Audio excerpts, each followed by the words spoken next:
تکبیر تحریمہ اور قرات کا درمیانی وقفہ۔ رسول اللہ صلی اللہ علیہ وآلہ وسلم تکبیر تحریمہ اور قرات کے درمیان تھوڑی دیر چپ رہتے تھے۔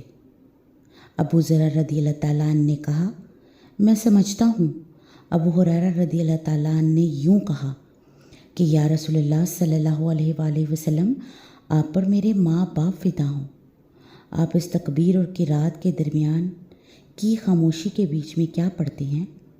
تو آپ صلی اللہ علیہ وآلہ وسلم نے فرمایا کہ میں پڑھتا ہوں، اے اللہ میرے اور میرے گناہوں کے درمیان اتنی دوری کر جتنی مشرق اور مغرب میں ہے۔ اے اللہ مجھے گناہوں سے اس طرح پاک کر جیسے سفید کپڑا میل سے پاک ہوتا ہے۔ اے اللہ میرے گناہوں کو پانی، برف اور اولے سے دھو ڈال۔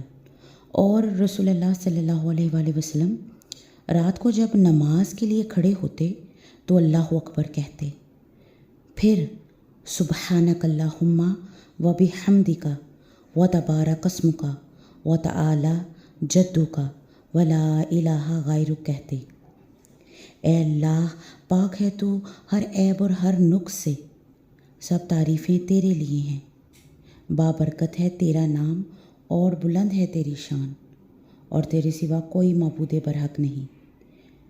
یہ الفاظ پڑھتے، پھر اللہ اکبر کبیرہ یعنی اللہ بہت بڑا ہے کہتے، پھر اعوذ باللہ السمیع العلیم من الشیطان الرجیم من ہمزہ ونفخہ ونفثہ کہتے کہ میں اللہ سمیع العلیم کی شیطان مردود سے پناہ چاہتا ہوں، اس کے وسوسوں سے، اس کے کبر و نخوت سے اور اس کے اشعار اور جادو سے۔